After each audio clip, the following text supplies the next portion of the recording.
You are smarter than you think.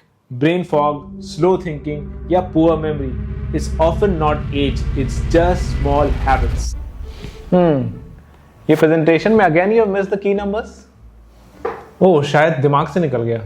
और वो client pitch, कल डेडलाइन है। Client just message me. कौन सा क्लाइंट? एक ही क्लाइंट दिया है तुझे, उसका भी नाम याद नहीं है। सॉरी सर, शायद मैं बर्नड आउट हो गया हूँ। I think I am not smart enough for this corporate world. Don't say that, you one of the brightest people we hired. It's just that ever since you joined you picked up some bad habits. क्या bad habit sir? मैं ना drink करता हूँ ना smoke. पहले ये phone नीचे रख। तू सुबह 3 बजे तक ऑनलाइन था, मैंने चेक किया था सुबह 5 बजे। Last seen 2 hours ago and you don't even bring lunch to the office।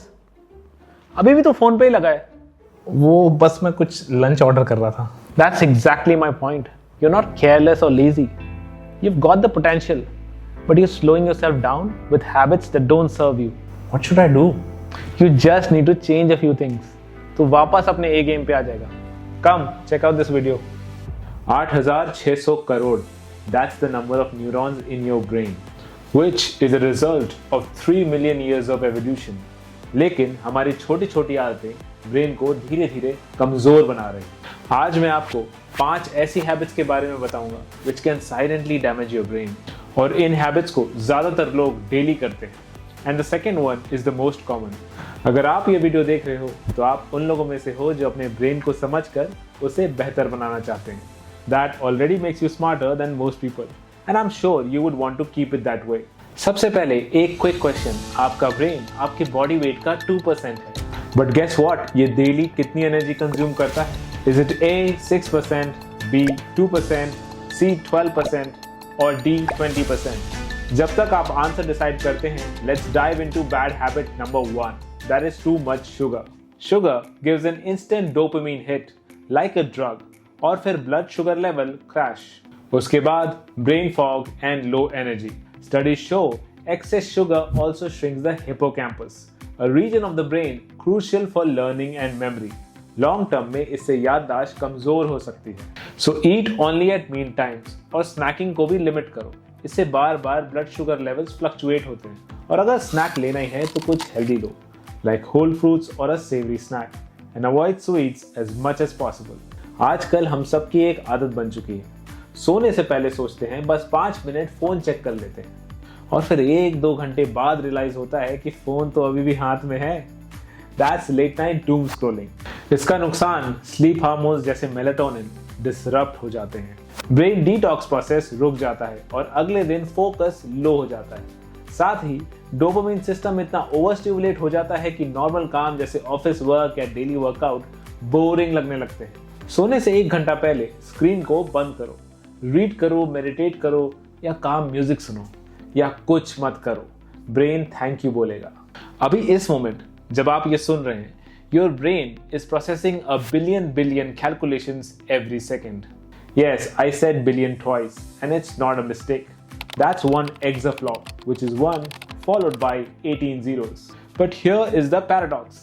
Despite this incredible processing power, हमारा conscious attention बिल्कुल अलग तरीके से काम करता है। That's why multitasking is overrated. You should only multitask when you're handling low effort tasks that don't require deep focus, जैसे morning walk करते वक्त podcast सुनना। Otherwise, multitasking hurts your productivity more than it helps. आपका brain एक time पे सिर्फ एक task पे प्रॉपरली फोकस कर सकता है। जब आप मल्टीटास्क करते हो तो अटेंशन स्प्लिट हो जाता है। नतीजा ज्यादा स्ट्रेस, काम में errors and weak memory. Time blocking try करो। अपने डे को चंक्स में डिवाइड करो, हर ब्लॉक में सिर्फ एक टास्क। डिस्ट्रैक्शन कम, फोकस ज्यादा। देखो, मल्टीटास्किंग का मतलब है आपके पास काम की तो कमी नहीं है, यू आर क्लियरली ड्रिवन। लेकिन जब दिन हेक्टिक हो तो थोड़ा चाय या कॉफी की मदद तो लगती है। मगर क्या ये ब्रेन के लिए सही है? Because your brain doesn't like too much caffeine. I am not asking you to stop drinking tea और coffee. In fact, I love my morning masala chai. Now caffeine isn't evil, but dose matters. ज्यादा caffeine से anxiety बढ़ सकती है और नींद खराब होती है, और धीरे धीरे ये एक डिपेंडेंसी बन जाती है। Stick to 1 or 2 cups per day, and your last caffeine drink, be it tea or coffee, should be at least 6 hours before your bedtime. The last bad habit ये ज़्यादातर बिजी लोगों के साथ होता है। They don't get time to prepare and eat fresh, so they might end up eating too much processed food.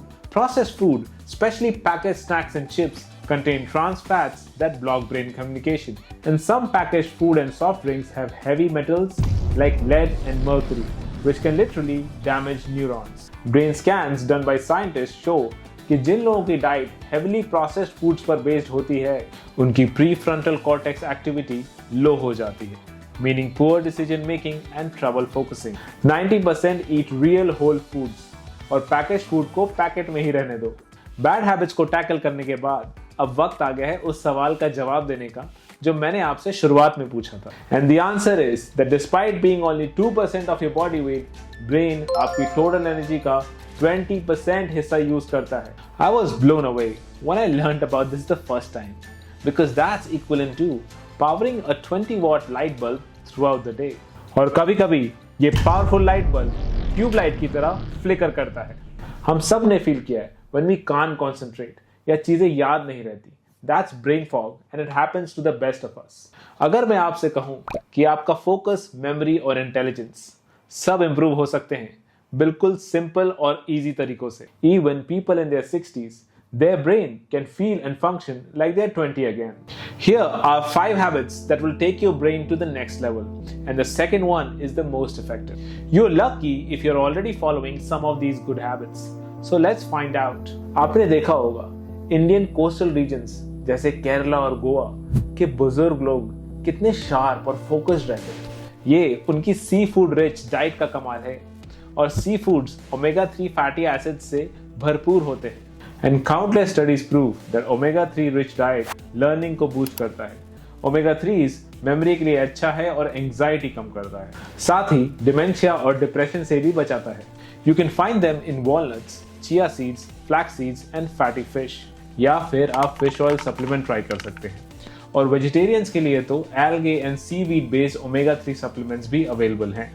कभी notice किया है थोड़ा टाइम नेचर में बिताने के बाद अचानक आपका मूड बेटर हो जाता है? ये सिर्फ कोइंसिडेंस नहीं है, nature actually heels your brain. Exercising in nature releases BDNF, that is brain derived neurotrophic factor. Basically, ये brain का fertilizer है। It can grow new neurons and strengthen existing brain connections. अगर आप नेचर में walk करते हो, stress hormones गिरते हैं और क्रिएटिव थिंकिंग बढ़ती है। All you need is 30 to 40 minutes of nature walk 4 to 5 times a week and you're all set. अगर ये काम आप सुबह सुबह करो तो आपको एक और फायदा होगा, क्योंकि सुबह 30 मिनट्स का सनलाइट लेना ब्रेन थेरेपी है। सूरज की रोशनी आपके सर्केडियन रिदम को सेट करती है, मतलब better sleep. It regulates dopamine, the motivation hormone. और हमारे पूर्वज सूरज की रोशनी से उठते थे, फोन की स्क्रीन देखकर नहीं। Fourth good habit is having strong social connection. Humans are wired for connection. दोस्त या फैमिली के साथ टाइम स्पेंड करने से डोपामिन और ऑक्सीटोसिन रिलीज होता है। This makes your brain happy. Loneliness से ब्रेन श्रिंक होता है और डिमेंशिया का रिस्क बढ़ता है। लेकिन हर किसी से दोस्ती करना जरूरी नहीं है, कई बार इसका उल्टा भी होता है। हम सब की लाइफ में ऐसे लोग होते हैं जिनसे हमारा स्ट्रेस लेवल बढ़ जाता है। अगर किसी से मिलके आप खुद से दूर हो जाते हो तो सकता है बाउंड्री सेट करने का टाइम आ गया है। जितना सोशल कनेक्शन जरूरी है, उससे ज्यादा जरूरी है नेगेटिविटी से दूर रहना। हेल्दी फ्रेंडशिप बनानी हो तो थोड़ा सा एफर्ट डालो, रियल लोगों से बात करो, पहले किसी के हाय बोलने का वेट मत करो। बस इतना याद रखो, दोस्ती स्क्रीन पर नहीं रियल लाइफ में होनी चाहिए। Number 5 is eating a plant based diet. Everyone knows that plant based eating is good for the body, मगर साथ ही ये आपके ब्रेन फंक्शन को भी ड्रामेटिकली इंप्रूव करता है। Plants naturally reduce inflammation and their antioxidants help shield your brain from free radical damage. I'm not asking you to avoid meats. I said plant-based, not plants only. Just make sure you're eating a lot of vegetables and some whole fruit. आप अपने diet में include कर सकते हैं fruits like strawberries and apple, green vegetables like spinach and broccoli, and nuts like walnuts and almonds. ये सब brain को protect करते हैं। As a bonus, better circulation and slower aging. अब समझ आया दिमाग तेज रखने के लिए मम्मी बादाम क्यों खिलाती थी। Hold on, before you go, I have 2 bonus habits that are easy but super duper effective. And the last one is probably the most powerful brain hack. Firstly, try learning a new skill. जब आप नए skill सीखते हो, चाहे language हो या guitar, 3 अच्छे changes होते हैं आपके ब्रेन में। पहला फायदा, न्यूरोप्लास्टिसिटी एक्टिवेट होती है, मतलब ब्रेन नए न्यूरल पाथवेज बनाता है और एग्जिस्टिंग कनेक्शंस को स्ट्रॉन्ग करता है। It's literally like gym for your mind. दूसरा फायदा, माइलिन प्रोडक्शन बढ़ जाता है। ये फैटी लेयर न्यूरॉन्स के अराउंड रैप होता है। सिंपल भाषा में, अगर आपके न्यूरॉन्स बिजली की तार है तो ये उस पर लगी प्लास्टिक वाली इंसुलेशन है। It makes neural transmission more efficient, जिससे ब्रेन प्रोसेसिंग स्पीड इंप्रूव हो जाती है। साथ ही ये आपकी नर्व्स को प्रोटेक्ट करता है। तीसरा फायदा, अगर आपने कोई नई चीज सीख ली तो डोपामाइन रिलीज होता है। ये feel good chemical positive reinforcement loop create करता है, जो आपको मोटिवेटेड रखता है for continuous learning and mood को भी बूस्ट करता है। And the last good habit which has also personally helped me a lot is meditation. Meditation का काफी पावरफुल इंपैक्ट होता है आपके ब्रेन पे। आपका ब्रेन लिटरली रीशेप हो जाता है थ्रू न्यूरोप्लास्टिसिटी। रेगुलर प्रैक्टिस से ब्रेन के जो एरियाज लर्निंग और इमोशनल रेगुलेशन हैंडल करते हैं, वहां ग्रे मैटर की डेंसिटी बढ़ जाती है और एमिग्डाला जो फियर सेंटर है, वहां ये डेंसिटी रिड्यूस हो जाती है, मतलब less fear and more control. और मेडिटेशन से जो स्लीप क्वालिटी मिलती है, उसमें ब्रेन मेमोरीज को प्रॉपरली कंसोलिडेट करता है। Most importantly, meditation reduces over activity of the brains default mode network. अब ये क्या चीज है? ये वो सिस्टम है जो कांस्टेंट माइंड वंडरिंग और रुमिनेशन कॉज करता है, जैसे कि क्या होगा, कैसे होगा, होगा कि नहीं होगा। इससे हमें एंग्जाइटी और डिप्रेशन होता है। मेडिटेशन इसको कंट्रोल करता है। सिर्फ 10 से 15 मिनट डेली प्रैक्टिस से आप खुद डिफरेंस फील कर सकते हैं। और ये सिर्फ कोई क्लेम्स नहीं है, एक्चुअल साइंटिफिक रिसर्च से प्रूवन है। You are smarter than you think. Brain fog, slow thinking या poor memory is often not age, it's just small habits. And if I had to pick one habit that is the most bang for the buck for improving your mental health, I would say regular exercise over everything. It's way too powerful. तो बताओ comments में कौन सी brain boosting habit आप already follow करते हो और you think I missed in this video. And also let me know if you were able to answer the question correctly. अपने guesses भी comments में बताना. I hope your brain is feeling sharper already. So hit that like button and share it with someone who needs this. And subscribe for more real health talk with me.